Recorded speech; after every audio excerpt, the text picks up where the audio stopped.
সাবেক আইজিপি বেনজিরের তৃতীয় দফায় জব্দ করা সম্পত্তির ব্যবস্থাপনা এবং রক্ষণাবেক্ষণে তত্ত্বাবধায়ক নিয়োগের আদেশ দিয়েছে আদালত। এসব বিষয়ে আলোচনায় আমাদের সাথে যোগ দিচ্ছেন বিএনপি নির্বাহী কমিটির সদস্য শেখ রবিউল আলম এবং আওয়ামী লীগ নেতা ব্যারিস্টার প্রশান্ত ভূষণ বড়ুয়া। আপনাদের দুজনকে স্বাগত জানাচ্ছি ইন্ডিপেন্ডেন্ট সংবাদে। শুরুতেই যদি শেখ রবিউল আলমের কাছে একটু জানতে চাই, জাতীয় সংসদে সরকারি দলের এমপিরাই বলেছেন উন্নয়নের বড় বাধা হচ্ছে দুর্নীতি, এর বিরুদ্ধে কঠোর ব্যবস্থা নিতে হবে। এটাকে আসলে সরকারের জবাবদিহির সংস্কৃতি বলবেন কিনা? ধন্যবাদ আপনাকে। না, আমি সরকারের জবাবদিহির সংস্কৃতি মনে করছি না। কারণ যে সংসদ সদস্যরা সংসদে বসে সমালোচনা করছেন তাদের নির্বাচনী প্রক্রিয়ার মধ্যে দুর্বৃত্তায়ন রয়েছে, সেটা রাজনৈতিক এক ধরনের দুর্নীতি। অর্থাৎ যে প্রক্রিয়ায় তারা নির্বাচিত হয়েছে সেই প্রক্রিয়াটাও দুর্নীতিগ্রস্ত। অর্থাৎ আপনি দুর্নীতিগ্রস্ত প্রক্রিয়ায় নির্বাচিত হয়ে রাষ্ট্রীয় সম্পদের দুর্নীতির সমালোচনা করবেন, চাপ প্রয়োগ করবেন, অথবা ধরেন দুর্নীতি বন্ধ করবেন, সেটা ভাবার কোনো সুযোগ নেই এবং কোনো আপনার বিশ্বাস করারও কোনো প্রয়োজন নেই। এবং আপনি জানবেন যে একাদশ সংসদ সদস্য যারা ছিলেন, সংসদের সংসদ সদস্য, তারা যখন দ্বাদশ সংসদ নির্বাচন করেন, নির্বাচন কমিশনে যে সম্পদের হিসাব করে দিয়েছিলেন তারা, সেটা বেড়েছে কারো 3000 গুণ, 4000 গুণ, 5000 গুণ, একজনের বেড়েছে 6000 গুণ। আমি বলতে চাচ্ছি, যেসব সংসদ সদস্য বা যে দলের সংসদ সদস্যদের 5 বছর সংসদ সদস্য থাকার পর সম্পদ 5000 6000 গুণ বাড়ে, তারা রাষ্ট্রীয় সম্পদের বা রাষ্ট্রীয় প্রতিষ্ঠানের কর্তাদের দুর্নীতি বন্ধ করবেন, এটা বিশ্বাস করার কোনো সুযোগ নেই। এখন প্রশ্নটা হলো যে এই যে রাষ্ট্রীয় আপনার প্রতিষ্ঠানের কর্তা ব্যক্তিরা কিভাবে দুর্নীতি করছে, কেন করছে, কেন এত অবাধ হয়ে গেল দুর্নীতি তাদের জন্য? কারণ একটাই, তারা মনে করে যে প্রক্রিয়ায় তারা এই সরকারকে ক্ষমতায় রেখেছে, যে অনির্বাচিত প্রক্রিয়ায় সরকারকে ক্ষমতায় থাকতে সহযোগিতা করেছে, অথবা বিরোধী দলকে দমন নিধনের মাধ্যমে সরকারের অব্যাহত ক্ষমতা রাখার ক্ষেত্রে তাদের যে ভূমিকা ছিল, রাষ্ট্রীয় প্রতিষ্ঠানের কর্তা ব্যক্তি যারা আছেন, তারা মনে করেন যে সেখানে 2 4 5 10,000 কোটি টাকা দুর্নীতি করে তারা ডিজার্ভ করে। আবার তারা এও মনে করেন যে সরকারি দলের এমপি মন্ত্রীরা যারা লক্ষ কোটি টাকার দুর্নীতি করেন, সেখানে যে সরকার তারা গঠন করেন সেই সরকারের আপনার ছত্র ছায়ায় থেকে 1000 কোটি টাকা দুর্নীতি করা তাদের অধিকার।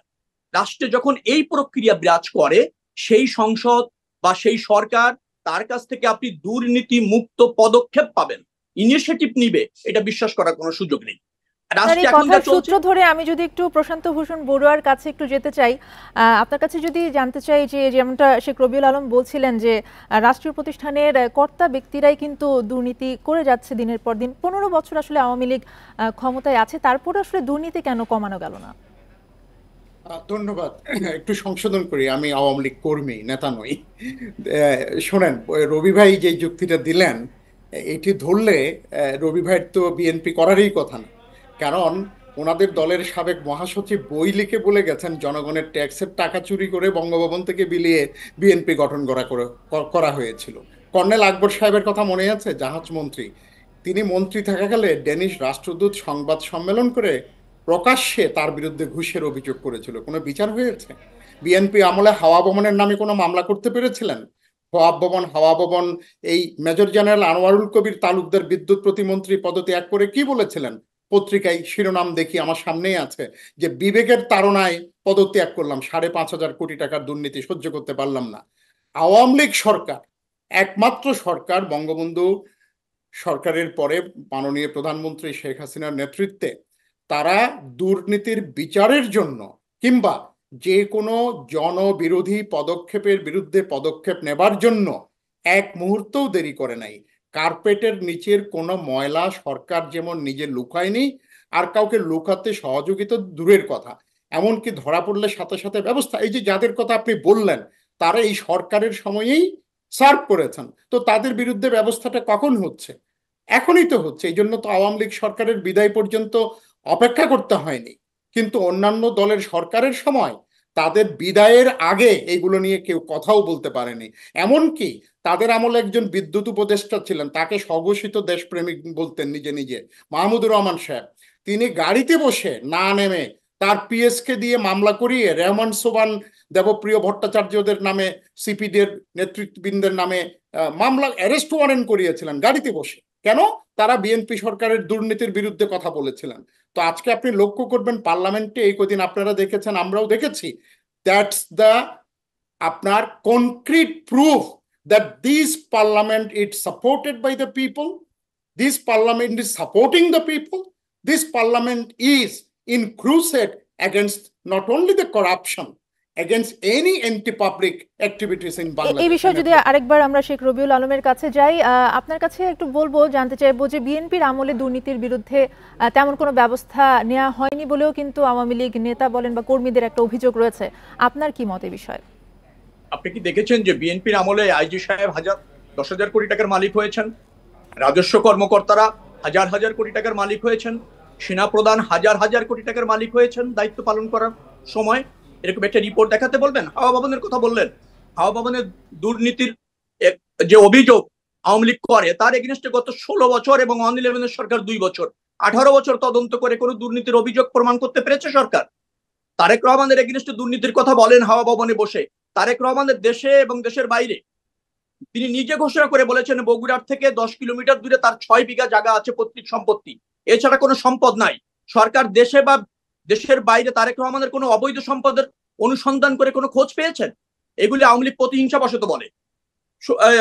আপনার বড়ুয়া সাহেব বলছিলেন একটা কথা যে 5,500 কোটি টাকার দুর্নীতির কারণে বিদ্যুৎ প্রতিমন্ত্রী পদত্যাগ করতে চাইলেন, সম্পূর্ণ মিথ্যা বানোয়ার। বিএনপির আমলে বিদ্যুৎ খাতে বাজেটে বরাদ্দই ছিল 1600 কোটি টাকা মাত্র, তো সেখানে 5,500 কোটি টাকার অভিযোগ আসে কি করে? একটা মন্ত্রণালয়, বিদ্যুৎ মন্ত্রণালয় 1600 কোটি টাকা বরাদ্দ, দায়িত্ব নিয়ে বলছি। আওয়ামী লীগ নিজেদের দুর্নীতি আড়াল করবার জন্য আপনি দেখবেন যে ব্যারিস্টার বড়ুয়ার কাছ থেকে কিন্তু আপনি একটি বাক্য পেলেন না এই সময়কার দুর্নীতির চিত্র নিয়ে। কারণ আমি আবারও বলছি, এই দুর্নীতিবাজদের সরকারই এটা, দুর্বৃত্তদের সরকার এটা, যার ফলে এই দুর্নীতিবাজদের উপর ভর করে সরকার ক্ষমতায় আছে এবং ক্ষমতা তাহলে এই বিষয়টা নিয়ে যদি আমরা একটু প্রশান্ত ভূষণ বড়ুয়ার কাছে জানতে চাই যে যেমনটা আসলে শেখ রবিউল আলম বলছিলেন যে আপনার এই বক্তব্য বানোয়াট, এই বিষয়ে আপনি কি বলবেন? আমি তো প্রথম আলোর সংবাদ সম্মেলন থেকে কোট আনকোট কথা বললাম। আরেকটা বলি, উনি যেহেতু জানতে চেয়েছেন, কর্নেল অলি সাহেব 2006 অক্টোবরের সংবাদ সম্মেলনে দুর্নীতি বিষয়ে কি বলেছেন? Again quote unquote, public domain, check করেন। কি বলেছেন? যে আগে জানতাম মা ভালো হলে ছেলে ভালো, এখন দেখি দুটাই দুর্নীতি পরায়ণ। সালাউদ্দিন কাদের চৌধুরী কি বলেছেন? যে মায়ে একটা দান বাক্স খুলছে, ছেলে একটা দান বাক্স খুলছে। এগুলো বলেননি, ওনাদের নেতারাই বলেছেন। আজকে দেখেন, উনি একটু উদাহরণ চেয়েছেন, কোকোর টাকাটা সিঙ্গাপুর থেকে ফেরত আনলো, এটা কিসের টাকা? দুর্নীতির টাকা। এফবিআই সাক্ষ্য দিয়ে যায় নাই, সিমেন্টসের ঘুষ। আপনি লক্ষ্য করে দেখবেন আজকে ওদের টাকাগুলো ফেরত আনতে হয়েছে বিএনপি বিদায় হওয়ার পরে। আওয়ামী লীগ সরকারের বড় বৈশিষ্ট্য, আমি বলি, দুর্নীতির বিরুদ্ধে রবি ভাইও আন্তরিক, আমিও আন্তরিক। আপনি লক্ষ্য করবেন বেগম জিয়া, সাইফুর রহমান স্বয়ং 34 লাখ 31 লাখ টাকা দিয়ে 2007 সালে তাদের অপ্রদর্শিত অর্থ বৈধ করেননি, করেছেন তো, এটা তো রিপোর্ট। তারাও তো কালো টাকা সাদা করেছেন, তাই বলে ওনাদেরকে তো নিশ্চয়ই উনি রাজি হবেন না দুর্নীতিবাজ বলতে।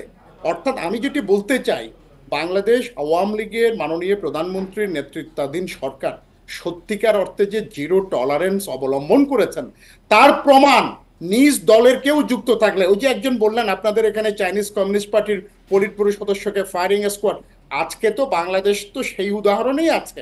আওয়ামী লীগের নেতা বলেন, প্রশাসনের বড় কর্মকর্তা বলেন, কেউ তো কোথাও ছাড় পাচ্ছেন না, যেটা বিএনপির আমলে ইম্পিউনিটি হয়ে গিয়েছিল।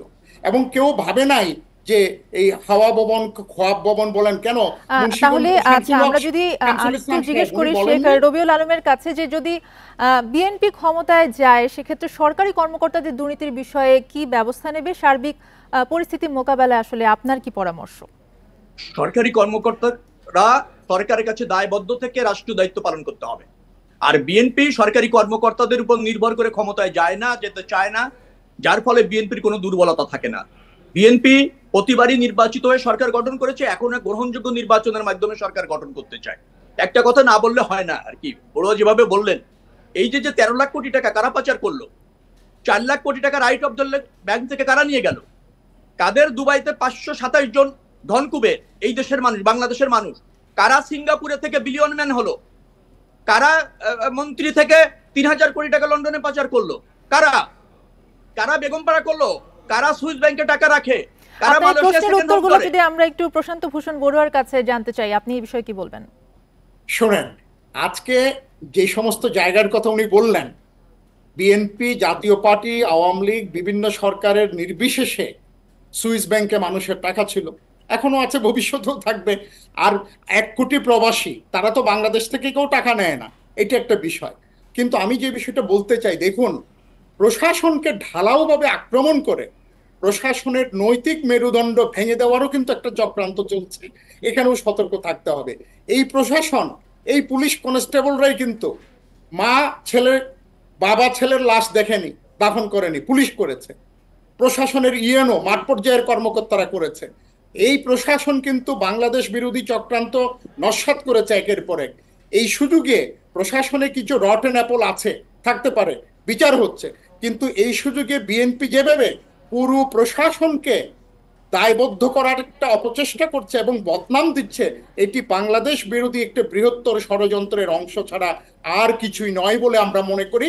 খুবই সতর্ক থাকতে হবে আমাদের প্রশাসনের যোগ্য দেশপ্রেমিক অফিসারদের বিরুদ্ধে, যাতে ঢালাওভাবে বদনাম করে বাংলাদেশের অস্তিত্বের, গুড গভর্নেন্সের অস্তিত্বের মূলে যেন কুঠারাঘাত করতে না পারে। বিএনপি সে আগেও এটা বিষয়ে আসলে করেছে। অনেক সতর্কতা আমাদের অবলম্বন করতে সেনাবাহিনীর হবে। বিরুদ্ধে আপনাদের কিন্তু অবস্থান দুজনকে নিয়েছে। অসংখ্য ধন্যবাদ আমাদেরকে সময় দেওয়ার জন্য।